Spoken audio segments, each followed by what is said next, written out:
안녕하십니까, 반갑습니다. 보정 공부를 하다 보면 비파괴 보정 방식이라는 단어를 한번 좀 들어보셨을 겁니다.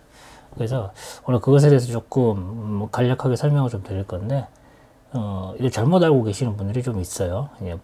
파괴 방식의 보정 방법을 쓰면 원본이 손상되느냐, 원본을 돌이킬 수 없느냐, 이렇게 생각하시는 분들이 있는데 아닙니다.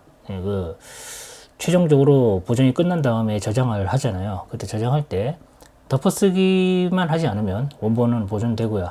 그리고 백업본을 따로 또 보관을 하고 있으면 원본을, 그러면 또 원본이 보존이 되죠. 그렇기 때문에 원본 자체가 파괴된다기보다는 이제 좀 다른 의미로 생각을 해봐야 되는데, 지금 이제 사진을 보면서 제가 설명을 드리는 시간을 갖도록 하겠습니다. 먼저 이제 파괴 방식의 보정 방법이 어떤 건지 제가 설명을 드릴게요. 자, 예를 들어서 이 사진을 자른다라고 생각을 했을 때 이런 식으로 제가 잘랐습니다. 잘랐는데 자르고 나서 보니까 생각보다 내가 생각하는 것보다 더 많이 잘려나간 것 같아요. 조금 조정을 할 필요가 있거든요. 그래서 조금 자른 것보다 조금만 덜 잘라야 되겠다, 다시 원상복구를 조금은 시켜야 되겠다 싶어서 다시 자르기 도구를 선택을 하고 클릭을 해가지고 이렇게 밀어봤는데 어때요? 배경색이 나와버리죠. 한마디로 이제 원본이 손상이 된 겁니다. 이거는 돌이킬 수가 없게 된 거죠. 이거 같은 경우는 이게 바로 이제 파괴 방식의 보정 방법이고요. 그러면 이제 비파괴 방식의 보정 방법은 어떤 건지 제가 설명을 드리겠습니다. 여기서 바로 자르기를 하시는 게 아니라 이것을 이제 고급 궤체로 변환을 하겠습니다. 고급 궤체로 변환을 하고요. 이 상태로 두고 자르기 도구를 선택한 다음에 이미지를 이렇게 잘라 보겠습니다. 자, 이렇게 잘랐는데 자르고 나니까 역시 내가 생각했던 것보다 너무 많이 자른 것 같아요. 그래서 조금 복구를 하고 싶다라고 생각이 드는데 다시 클릭을 해서 복구를 하려고 하면은 어때요? 원본 영역이 그대로 살아있죠. 그죠? 이게 이제 비파괴 방식의 보정 방법입니다. 파괴 방식과 비파괴 방식의 뜻하는 의미는 뭐냐면은, 파괴 방식 같은 경우는 보정을 하는 도중에 내가 이전 과정으로 넘어가기가 상당히 힘들어지기 때문에 보정을 상당히 단계적으로 많이 적용을 해야 되는 사진이나 이미지 같은 경우는 파괴 방식을 절대로 사용하시면 안 돼요. 비파괴 방식 같은 경우는 해당 영역에 대해서 선택적으로 보정을 넣고 빼고 수치까지 조정할 수 있는 부분들이 있다 보니까 언제든지 이전 단계로 복구가 가능하고, 실수를 했을 때 그 영역만 딱 선택을 해가지고 이미지를 보정을 할 수 있게 되는 거죠. 보통 이제 보정을 하면은 이미지가 깨진다, 파일이 손상이 된다 라는 단어를 한 번쯤 들어보셨을 텐데, 그게 뜻하는 바가 바로 이거죠. 파괴 방식의 보정 방법을 보시면 아시겠지만은 이미지는 건들면 건들수록 이미지의 품질 저하가 많이 생길 수밖에 없고, 그리고 이미지의 정보를 상실하는 것으로 해석이 됩니다. 그런데 이제 여기서 질문을 주실 수 있는데, 아니 그러면 비파괴 보정 방식은 어떻게 보정해야 되는 거죠? 이렇게 여쭤보일 수가 있거든요. 근데 이제 제가 드리고 싶은 말은, 여러분들이 아니라 대부분의 분들은 이미 비파괴 보정 방법으로 보정하고 있습니다.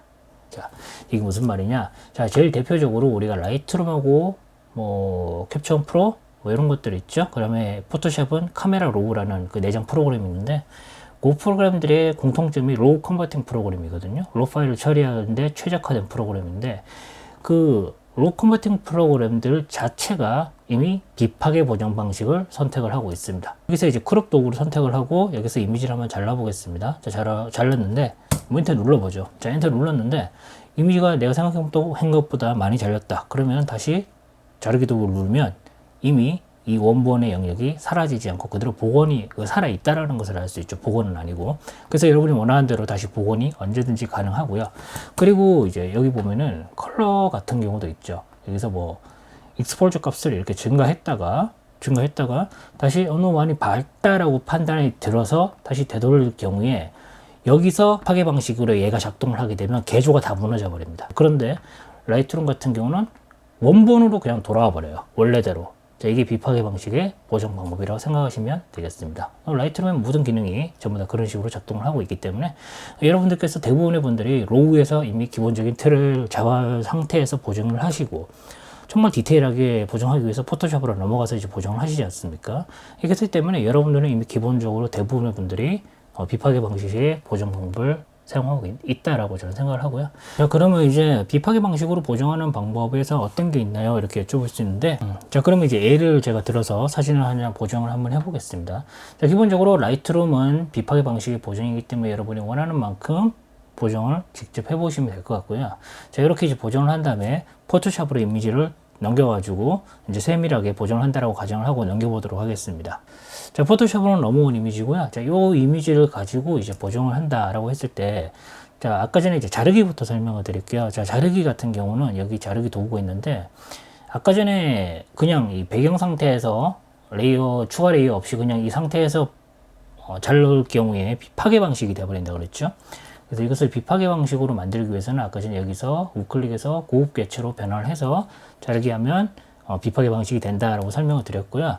이제 좀 더 쉽게 할 수 있는 방법, 그러니까 자르기 도구 선택한 다음에 여기 보면 자른 픽셀 삭제라는 게 있습니다. 상단에. 자, 이것을 체크를 해제한 다음에 이것을 보정을 하시게 되면은, 자, 잘랐죠? 다시 이제 원래대로 돌려야 되겠다. 여기 여백에 정보가 날아가지 않고 그대로 유지된다는 것을 알 수가 있어요. 이게 또 간단한 방법이 컨트롤 쉬프트 A 키를 누르시게 되면은 라이트룸 같은 프로그램이 뜹니다. 이게 카메라 로우죠.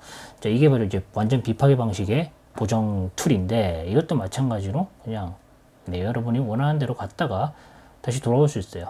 만약에 이게 파괴 방식이 아까 설명드렸던 것처럼 이렇게 갔다가 돌아왔을 때 원본이 나오는 게 아니라 개조가 완전히 깨진 이미지가 나오게 되거든요. 근데 이제 그렇게 나오는 게 아니라 원본 그대로 이미지가 나오게 됩니다. 원래 숫자로 돌아오게 되면은. 이런 방법도 있다는 말씀을 드리겠습니다. 여기도 자르기를 하거나 뭐 그런 것도 다 마찬가지로 전부 비파괴 방식으로 작동을 하기 때문에, 저 같은 경우는 이제 여기서 라이트룸에서 진짜 완벽에 가깝게 제가 생각했을 때 말이죠. 다른 사람들이 봤을 때가 아니라 제가 생각했을 때 완벽에 가깝게 보정이 됐다라고 판단 들면 이제 바로 편집을 하게 되는데, 근데 좀 다듬어야 되는 부분이 보정하다고 보일 수 있거든요. 그런 경우에는 그냥 컨트롤 J키 눌러서 레이어 하나 만들어 주고요. 그 다음에 여기서 컨트롤 쉬프트 A 키를 눌러서, 잘못 눌렀습니다. 컨트롤 쉬프트 A 키를 눌러서 이제 카메라 롤을 연 다음에, 자, 여기서 이제 보정을 하는 거예요. 그 다음에 이제 피부 보정 같은 경우 있죠. 잡티라든지 그런 것들이 조금 골치 아픈 경우 있는데, 그런 거 보정할 때는 그냥 보정하면 또 파괴 방식의 보정이 되기 때문에, 그런 거 할 때는 컨트롤 Shift N키를 누르시게 되면 새 레이어를 만드는 창이 나오게 돼요. 자, 여기서 레이어 이름을 피부, 잡티 이렇게 할 수 있는데, 이 되도록 한글로는 좀 안 쓰시는 게 좋습니다. 저는 교육을 위해서 한글로 좀 쓰는 경우가 좀 많은데, 왜 한글이 안 좋냐면은 단축키를 쓰려고 하면 인식이 안 되거든요. 그래서 영어로 그냥 쓰시는 게 좀 좋습니다. 이런 경우에는. 예를 들어서 이렇게 했어요. 자, 이렇게 한 상태에서 그 다음에 J키를 눌러서 잡티를 지금부터 제거를 한다라고 했을 때, 여기서 이제 잡티를 하나하나 이런 식으로, 예를 들어서 보정 이 정도 할게요. 그냥 대충 이 정도를 해주고요. 뭐 이런 식으로 이제 잡티라든지 피부라든지 그런 것들을 보정 좀 해준다고 생각하시면 되겠고, 그리고 이제 커브 같은 것도 마찬가지입니다. 예를 들어 커브를 쓰실 때 그냥 여기서 J키, 컨트롤 J키 눌러서 컨트롤 쉬프트 A키 눌러가지고 카메라 로우에서 하실 수도 있고, 근데 이제 그렇게 하는 게 아니라 컨트롤 N키를 눌러가지고 이렇게 커브 창 열어서 보정을 하잖아요. 근데 이렇게 보정을 하게 되면은 확인을 눌렀을 때 너무 과하게 들어간 것 같단 말이죠. 그래서 원래대로 돌아가야 되겠다 싶어서 다시 했는데 이미 정보는 상실되고 없거든요. 그렇기 때문에 이렇게 하는 게 아니라, 여러분들께서 하시는 방법은 이제 여기 조정 도구가 있거든요. 이 조정 도구를 이용하시게 되면은 이렇게 자동으로 레이어가 생성이 되면서 이제 치수를 조정을 할 수가 있어요. 여기서 지금 좀 의도적으로 좀 많이 뭉개봤는데, 이런 식으로 치수를 조정을 할 수 있습니다. 너무 과하다 그러면 다시 얘를 이렇게 좀 돌려가지고 좀 올려주기도 하고, 이 부분을 좀 수정해야 되겠는데 어두운 부분이죠. 그 어두운 부분을 좀 내려주기도 하고, 자, 이런 식으로 여러분이 상황에 맞게끔 그때그때 수정과 그 다음에 원복을 이렇게 반복적으로 작업을 할 수 있는 장점이 있어요. 그렇게 해도 개조가 깨지지 않고 원 상태로 돌아간다. 이게 바로 비파괴 방식의 보정이고요. 아무래도 이 비파괴 방식을 보정하는 이유는, 가장 큰 이유는 업무의 신속성과 효율성 때문입니다. 이게 아까 전에 설명드린 것처럼 어떤 분이 저한테 실제로 이런 질문 주셨거든요. 파괴 방식으로 보정하면 원본이 사라집니까? 이렇게 여쭤보시는 분들이 있는데, 그건 아니고 업무를 얼마나 단계적으로 체계적으로 워크플로우라 그러죠. 보정을 할 때 그런 워크플로우를 잡아놓고 얼마나 효율적이면서 좀 신속하게 할 수 있느냐, 그걸 때문에 이제 비파괴 방식을 쓰는 거고요.